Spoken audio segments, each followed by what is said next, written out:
Hey, you guys, welcome to today's webinar, which is an encore presentation of yesterday's webinar that we did, which was so popular. People got such amazing feedback and hope from it, but there was some issues with the audio, and so the replay that we were hoping to send out to everyone was not amazing.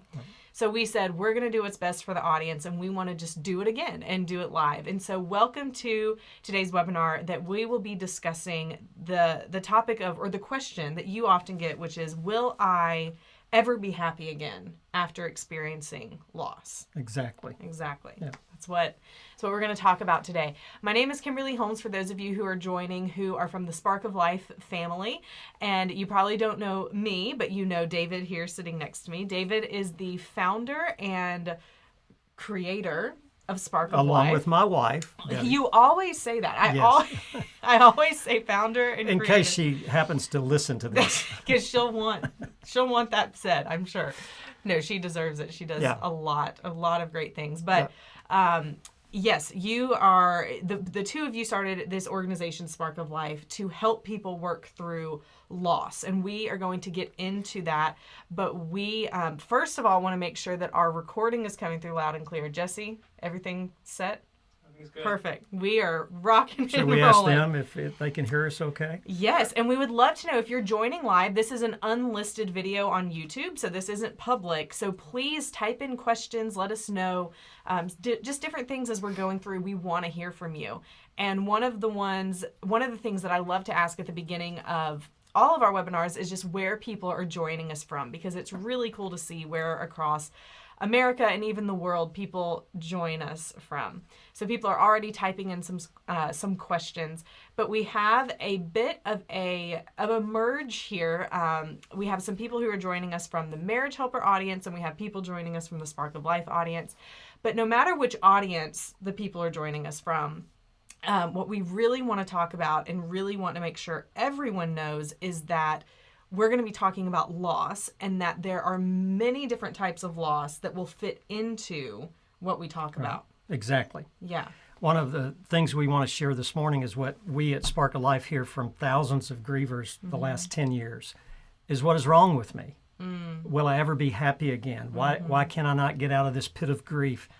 And so our three big points we want to share: grief is normal, recovery is possible, and help is available. Those are the three areas we really want to cover and answer a lot of your questions. But this big question about will I ever feel happy again, we're gonna get to that, especially in the second point today. Right. But the very first thing we want to share is that so many grievers think something's wrong with them. A lot of that comes from the society we live in. A lot of it comes from friends. Some of it comes from churches. If you had a greater faith, you wouldn't feel so bad, right? You would get over it quicker. We don't really like the term "get over" because grievers, and I'm a griever, as all of us are to some extent. But getting over a loss implies that I'm going to act as if the loss never happened. And if somebody takes it that way, a lot of people bristle. I can never get over a loss if I define get over that way. So we try to talk about getting through it, and that's what we want to talk about today. Sure, absolutely. Well, we have people joining us from Texas, Searcy, North Carolina, Peru. Super fun. Western New York, California. And some people have even started commenting and saying some of the types of losses that they're currently struggling with. So please share that with us. We want to be able to mold some of our examples or stories that we share, things that we say specifically based on the things that people are encountering now. But one person says, my estranged husband is leaving where we live in California, moving back to Ireland without me. I'm heartbroken. I don't even know how to get through this aside from prayer. You know, we have people on here who are going to be experiencing loss of maybe a loved one, and maybe that's something they've had in their past, or loss of a current relationship that they're having. But one of the things that attracted me to Spark of Life when I really first started hearing about what you and Debbie were doing probably 7 years ago was how the way that you view loss as an organization at Spark of Life is really unique in the fact that you don't necessarily see one loss as worse than another. They're just different. Can you share a little bit about that? Yeah, well, obviously there are people that have worse loss than I do. We try not to compare losses That's such a great point. Because it's so vital, because I wouldn't trade places for most people, with most people who come to one of our retreats or that we deal with in their loss. We've had people who've lost 6 children, 5 children, 3 children, 2, 1. We've had people who've lost wives and children. I mean, their wife and children. All sorts of just catastrophic things. Right. People who've lost loved ones to suicide. People who've lost, Dennis and Terry, who work with us, they lost their daughter to murder, and that, I can't even fathom that, okay? And these people, so there are people with worse loss than me. But the problem with comparing losses is, if I look at the people I just mentioned and say, well, my loss I wouldn't trade places with them, therefore I don't have a right to feel bad with my loss, then what that causes me to not deal with my emotions, my pain that I have, and so I'll stuff it. And then lo and behold, it could come out a year later to my wife, it could come out in my job, it could come out because I have these emotions all in here, because I have not given myself permission to grieve. And so we try not to compare losses. On the other hand, if I think my loss is the worst loss in the world, that becomes a problem, because I might think I can never live life fully again. I can never be happy again. I can never have a rich and fulfilling life. And so our goal at Spark is to give you hope that though life can never be the same after loss, life can still be rich and fulfilling. But that leads to the other thing you were saying about so many different kinds of losses. And if I don't look at them as loss, I might not recognize that I'm in grief. Right. So the lady whose husband left her, that you just read that you're listening, that's a traumatic loss. Right. And so I do marriage coaching with Marriage Helper. And we go over this all the time in my coaching. It sounds like you're in grief. And they say, well, I haven't lost anybody to death. Well, that's not the only kind of loss. Right. And a major loss is defined by the person experiencing it, nobody else. I can't tell you, well, that's not a major loss, Kimberly, right? But if my husband or my wife leaves me, or they're having an affair, and I'm having this crisis in my marriage, for example, and you deal with that all the time, that is loss. That's huge loss. So we're not comparing losses. We're not saying this loss is worse than that loss or not as bad. Obviously, that's the case, right? I mean, some people have lost everybody in their family. Right. They have nothing. Right.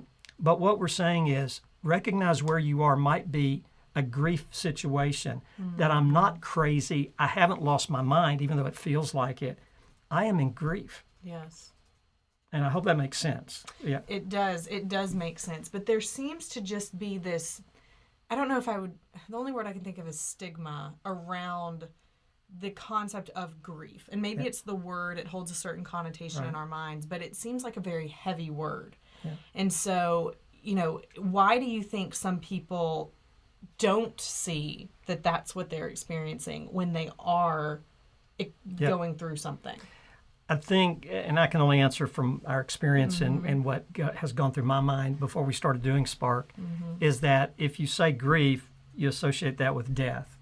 It's pretty easy to see that those who've experienced death loss of people so precious to them, like children or spouses or siblings or parents or friends, it's easy to see that as a grief situation. Right.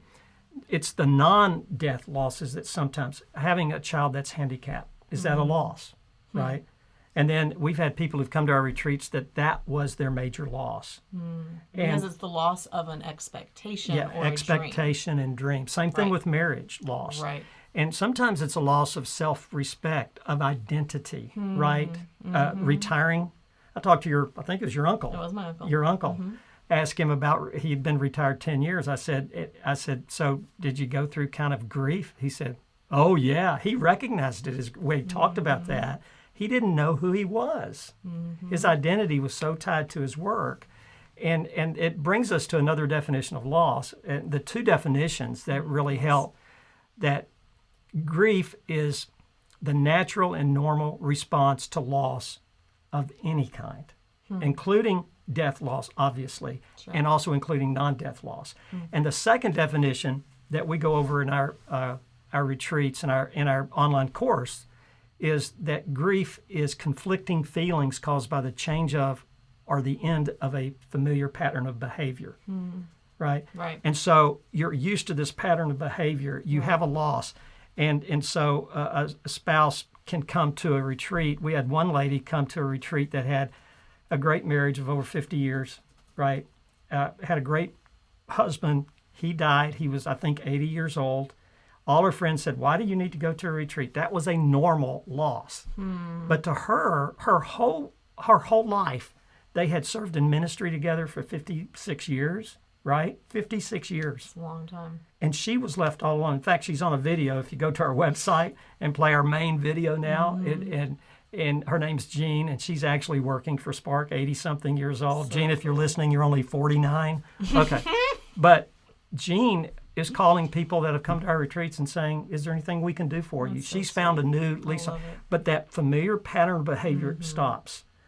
That's loss. So when we talk about, not comparing losses, we are not saying all loss is the same. Losses are different. But we are saying that if you experience loss of any kind, you could be in grief. Right. And recognizing it as the natural and normal response to loss can help you give yourself permission to grieve and not think something's wrong with you. Right. I love it. And one of the things, I don't know that I mentioned at the beginning, is that you are one of our workshop facilitators. You and Debbie help lead our workshops, some of our workshops, and you're also one of our marriage coaches. And I love what you do at Spark of Life because it's such a beautiful progression for the people who maybe have gone through one of Marriage Helper's Save My Marriage courses or even our workshop, but they're still, so two things happen. Either their marriage ends or if they stay together. Even if their marriage stays together, they've still experienced loss. Loss of trust, loss of expectation, loss of dreams for their marriage. I mean, there's a loss that they're having to work through. And those losses could be even compiled on past losses, which we'll talk about, I'm sure, in a minute. But then the other one is, well, what if they do lose their marriage with divorce? And Marriage Helper doesn't necessarily have anything for that right now to help people, move past that divorce or through it, or, to help understand how they as a person are still okay. They still have worth. They still have value. And the things that you do at Spark do that so beautifully. And y'all have worked with 1,400 people who have just come to your retreats, not even to mention the workshops and all of those things that you've done as well. And the daily contact on phone calls and emails that my wife, the hero there, that answers most of that. Yes. You're so right. And see, it helps. Let's say a marriage, our friend that asked us the question about her husband leaving, going to Ireland, to recognize that as a deep loss can help her, can help you if you wrote that question. It doesn't take away your pain, viewing it as grief. What it does is help you put it in context of what's really happening. It's not because you're weak. It's not because there's something wrong with your faith, if you have a faith. It's not that there's something wrong with you. You're in grief. Right. So if a bomb explodes outside right now, you and I would experience natural and normal emotional response to the bomb going off. Everything would shake. I joked yesterday, I'd get under the table and push you out of the way, but that's not true, I don't think. We'd have to wait and see. But you and I would have, and Jesse, who's over there, we would have deep emotional response to that automatically. We wouldn't sit around and think about it. Right. So when the bomb of life goes off, the bomb of life goes off, and we get the phone call, or the husband leaves, or the wife, or the child dies, or the suicide happens. All these things can be a bomb that goes off in our lives, and we're going to have natural and normal emotional response to that. And any attempt to try to fix,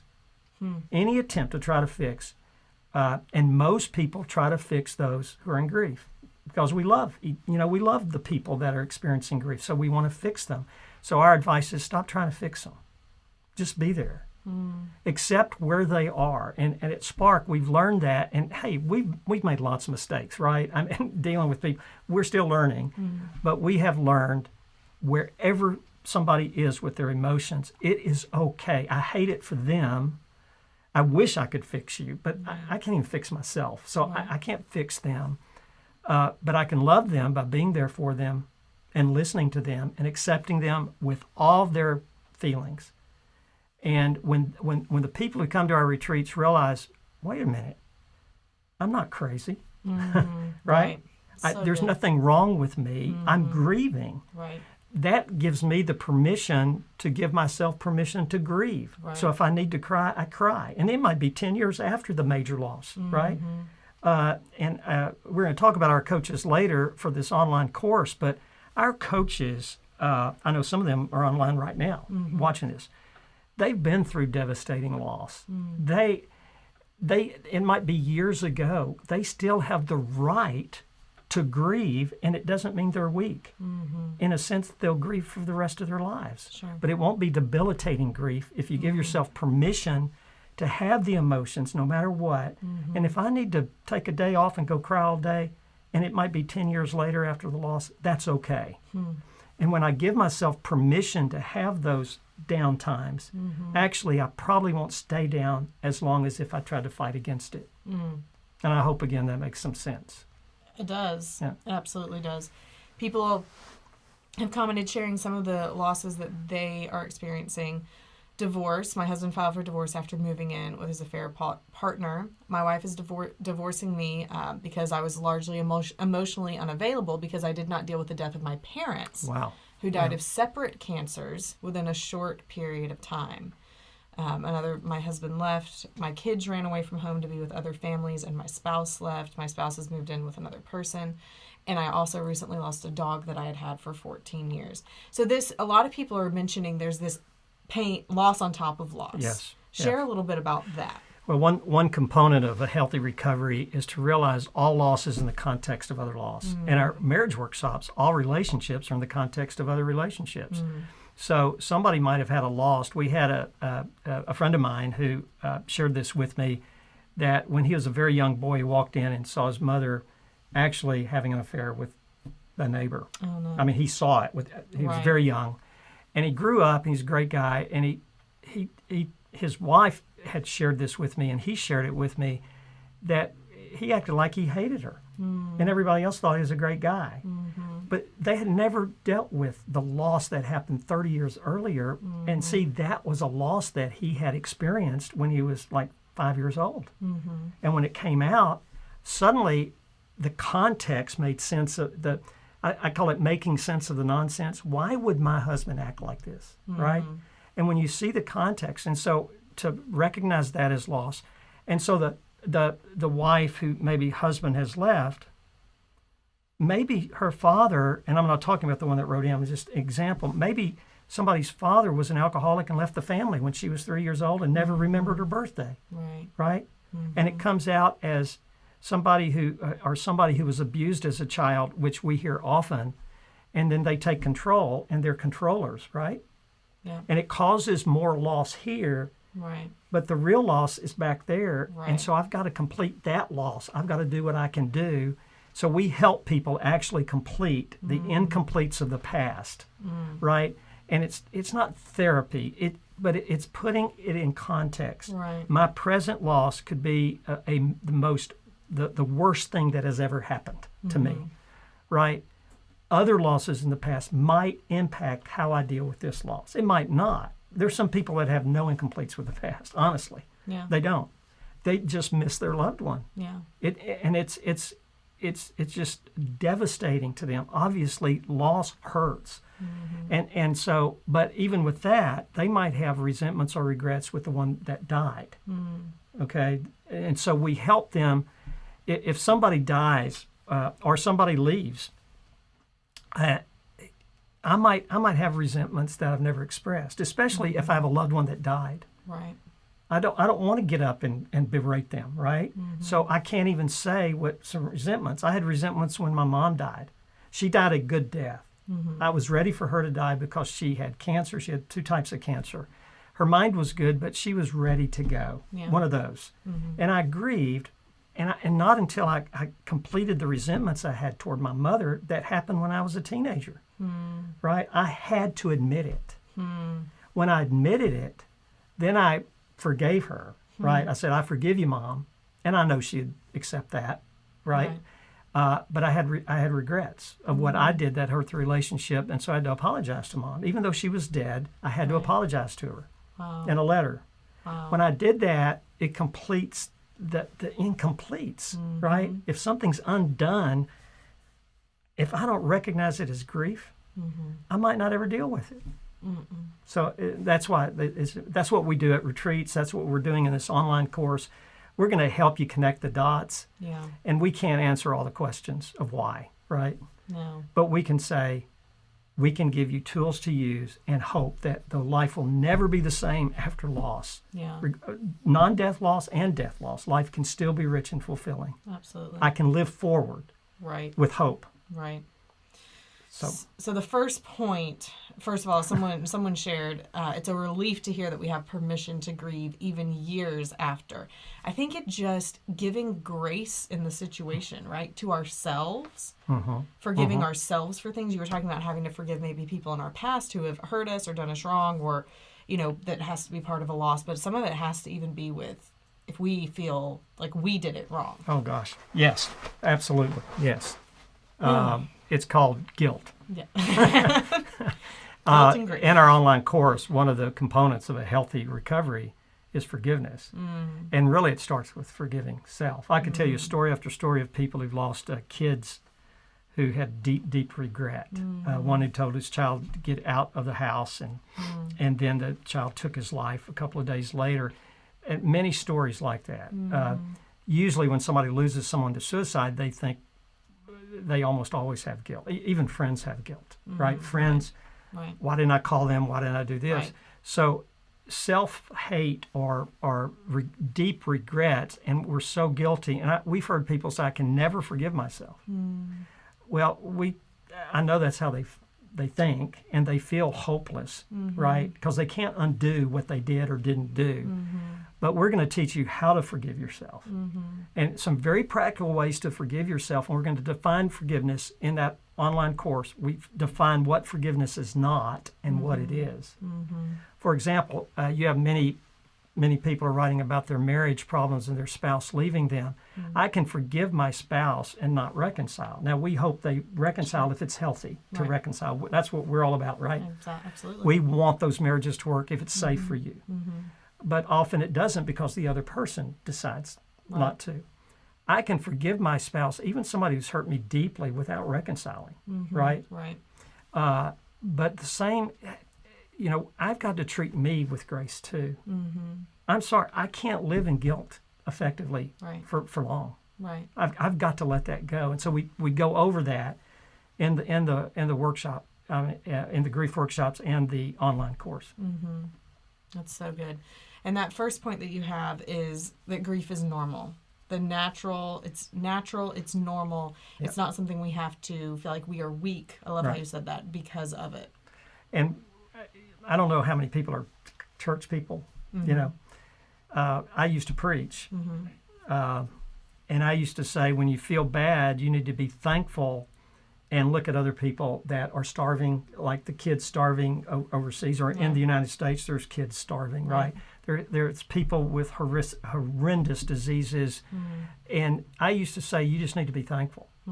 Well, we do need to be thankful, but that should not take the place of grieving, right? Don't tell me I need to look at others who have it worse than me and be thankful for what I've got. When I'm in deep grief, then I'm going to feel guilty about being in grief. Then I have the loss, then I have the guilt, and then I have all this, not even thinking about the past. I have all, I hope I don't hit you there, not even thinking about it. So permission to forgive myself, all right, and then forgiving others. Anyway, forgot what we were talking about. So good. We were talking about grief is normal. Oh, yeah, normal and natural.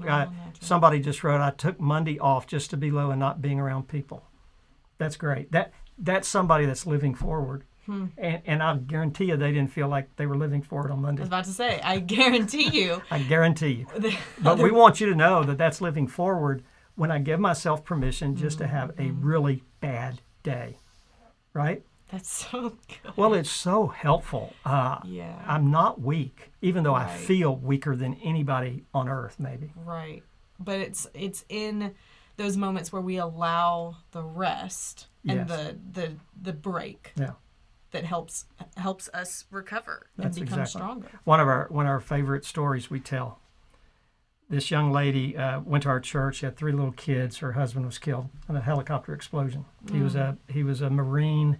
He was just an incredible guy, and she was telling us the story of when the first time she went to Walmart after Kenny's death, that she needed to.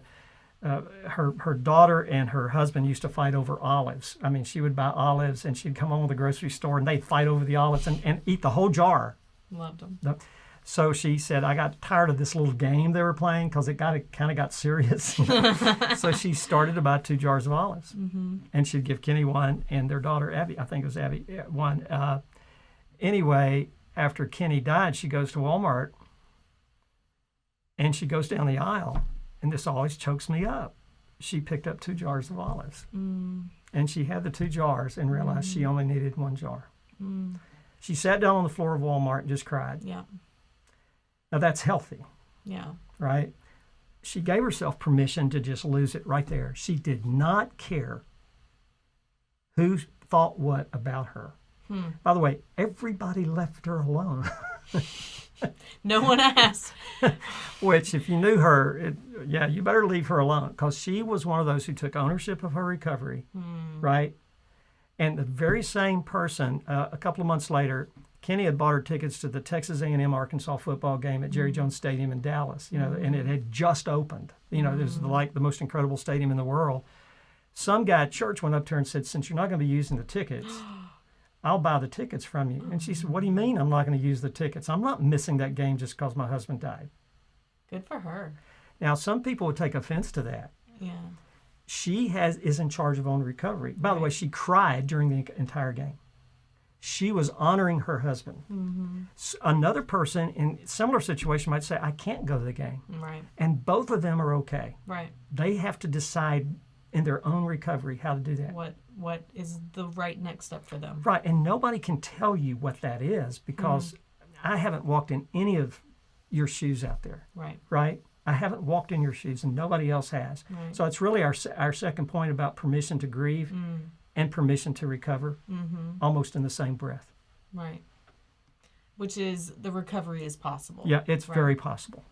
Absolutely. Even though it doesn't feel like it. It doesn't feel like it. Some people have commented, and a few people have said, I feel like I don't have joy anymore. Like I lost it. I can't find it. Yeah. So to someone saying something like that, you're saying it is possible to get it again. Right. Very possible. We've seen it. We've actually seen it in every person that's come to retreat. Maybe a couple of exceptions that there wasn't evidence, but I can't think of really one that didn't start out here with hope and end up at least there. Can they see that? Yeah, there we go. In other words, they had a little bit more hope. And to somebody who feels hopeless, I would say that's normal and natural. And I'm not going to try to talk you out of that, but I would like to say we know it's possible to have hope again. And I hate that you have to go through that grief, the deep, deep grief where everything revolves around that loss.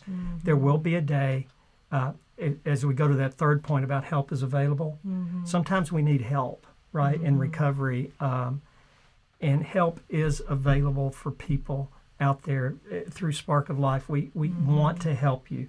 And so just give yourself permission to grieve and to feel bad, but know that there's always hope. But life will never be the same again, right? But that doesn't mean it can't be good. Right. Tell us a little bit more about your retreats. Okay. And then your online workshops as well. We started Spark about after our grandson died in 2007 and got the 501c3 and you know all about that and all the paperwork that goes with that. We started having 3-day retreats. We have them all over the country. To this date, we've had 105 3-day retreats. Over 1,400 people have come. Amazing. And they're in beautiful places and great food. We bring in a chef. Our cook, our son-in-law is a great chef. He cooks for most retreats. And we pamper the people. We honor them. We treat them like a king and queen for 3.5 days. They're not even permitted to take a dish from the table and put it in the kitchen. They're not permitted to carry their own bags. I've had many fights with people, verbal little sparring things with people. Usually men. There's been some women, I can carry my own bag, Right. the woman says, with the cigar in her mouth. I would probably be the one. I can get it. Yeah, you would be the one. I would. But we say, no, we set the rules. You don't get to carry your bags. It's really funny. Yeah. I actually had one guy who almost hated me. At the end of the retreat, he gave us money to help other people come to retreats. But we honor you as a king and queen. Everybody deserves to be treated like that for some time, especially those who have loss. Absolutely. So then we lead them through a grief recovery method, a lot of what we're talking about today, with a lot more meat on it. We grow very close. About 16 people are in retreats at the most. We've had as many as 20, as few as like 6. But usually we have like 10 to 14. We average actually about 14 people per retreat of 105 retreats. And so amazing things happen at every retreat. We have openings right now. Go to sparkoflife.org and let's fill up those retreats that we've got the schedules, the places. But we realize everybody can't come to a retreat. Right? They have to travel. Take time off work. It takes them off work, all that stuff. And some people are more private than others. Yeah. So we've developed this online course. Our board of directors, about 2 years ago, we had a leadership meeting and they said, David, what's our intended audience for Spark of Life? I said 7.48 billion, everybody on the planet. Right. At one time or another, people will have deep grief, some more than others. Absolutely. Okay, so we developed an online course. The online course, we think it'd be perfect for somebody to take the online course and go to a retreat. Or if they've been to a retreat, go ahead and take the online course, because grief brain is real, right? Explain what that means. One lady, after the death of her son, was going to work a week later. She lived on a busy street. Her car was parked out on the street. She got to the car. She didn't have a top on. She had forgot to put a top on. That's grief brain. She told the story. There it is. She had 2 bras on. At least she had that. At least she had that. At least. At least she had that. We've heard stories like that. Grief brain is, I'm so consumed with the loss and the hurt and the pain, I drive and don't even think where I'm going. I get to a place, I say, how did I get here? Or I'm going to the store and end up in Milwaukee and you live in California, things like that. And so people have come back to retreats saying, have we added material to the retreats? We said, no. We change it somewhat, and sometimes we do, but no, it's basically the same material. But they didn't hear it the first time. Right.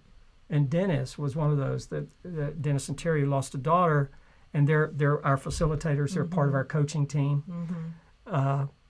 Dennis sat through the retreat about a year after Micah died, looking out the window. I don't even think he heard anything. He told me later, maybe 20, 30%.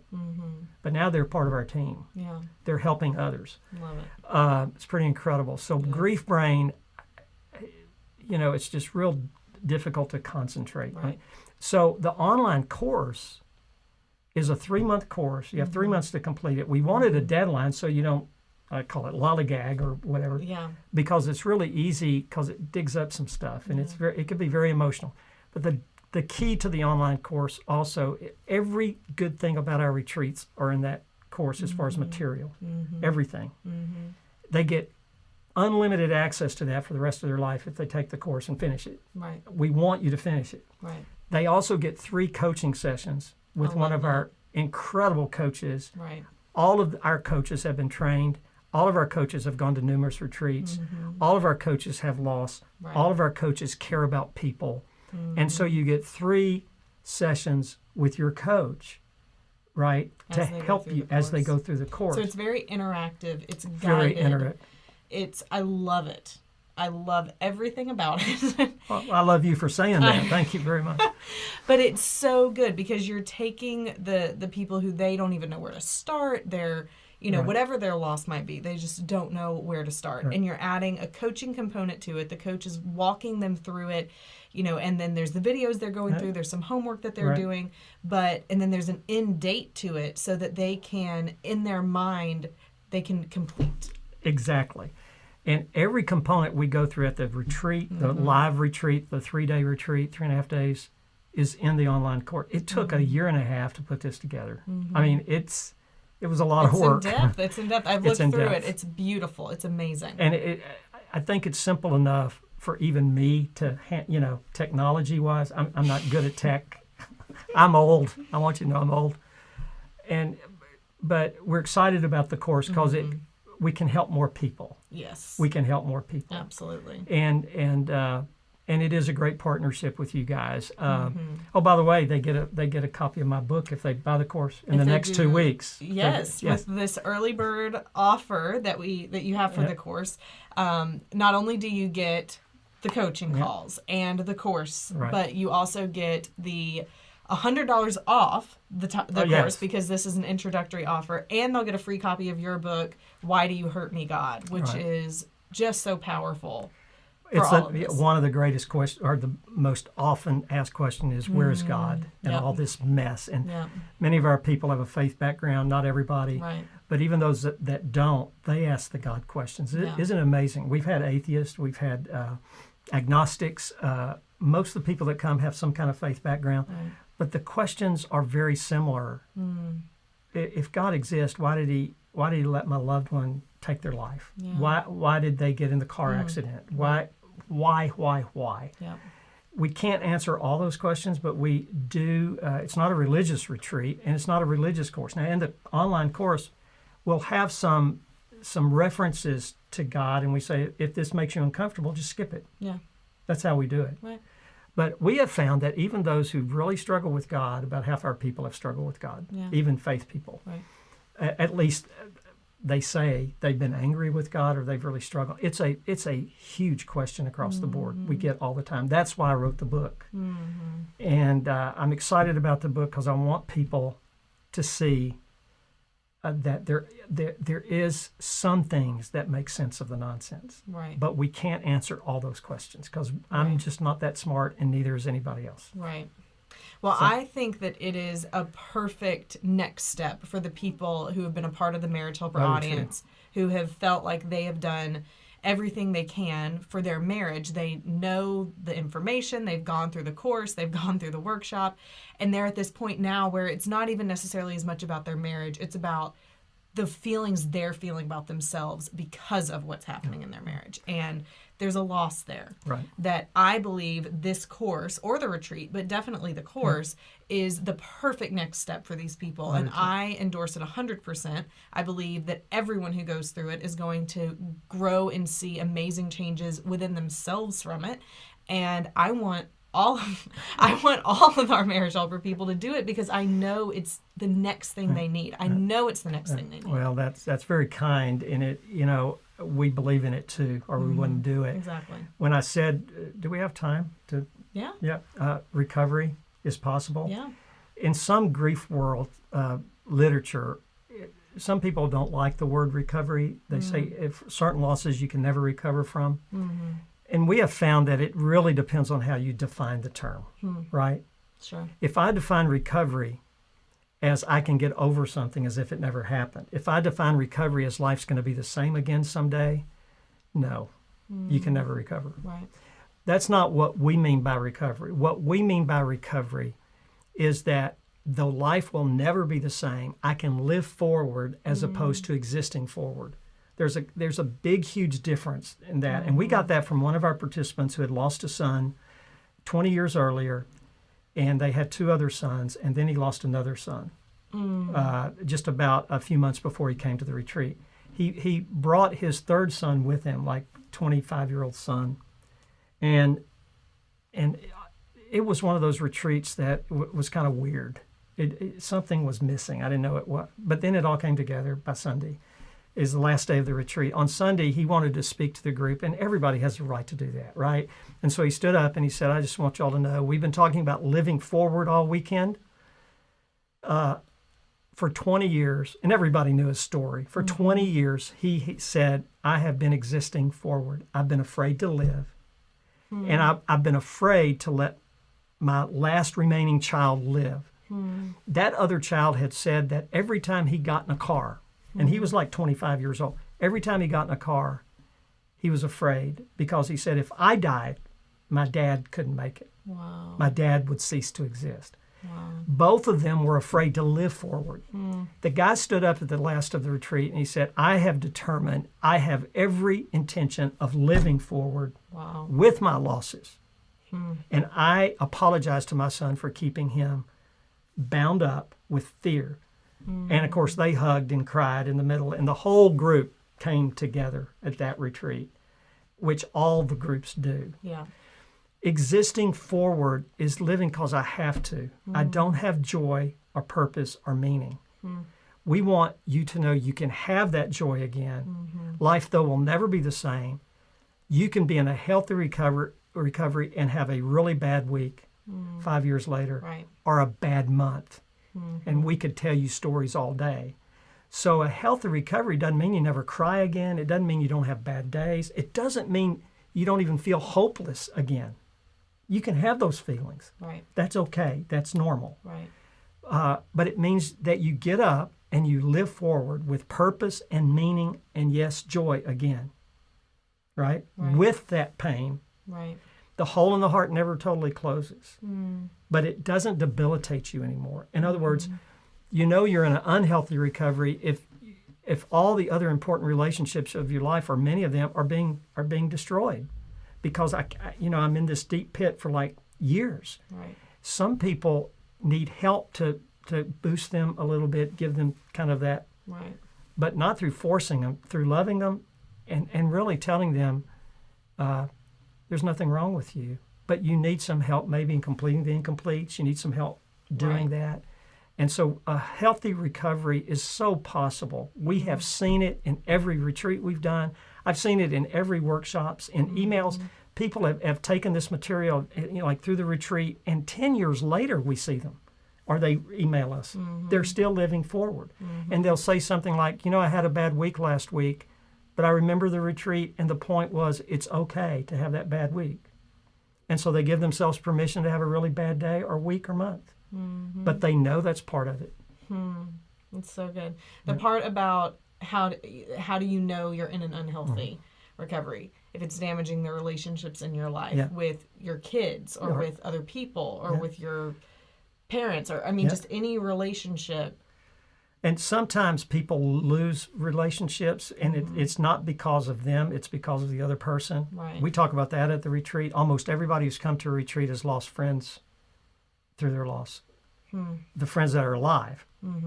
Because that maybe a friend or two tries to fix them and says, it's been a year, you should get over it by now. We've had people who've lost children have their friends say that to them. Or they've been hurt by others. So it does affect other relationships. But the most important relationships, right? Yeah. And I think if you're in an unhealthy recovery, but it's not because you feel bad. That's okay to feel bad. But you're not quitting, right? You're not quitting. And sometimes you feel like quitting.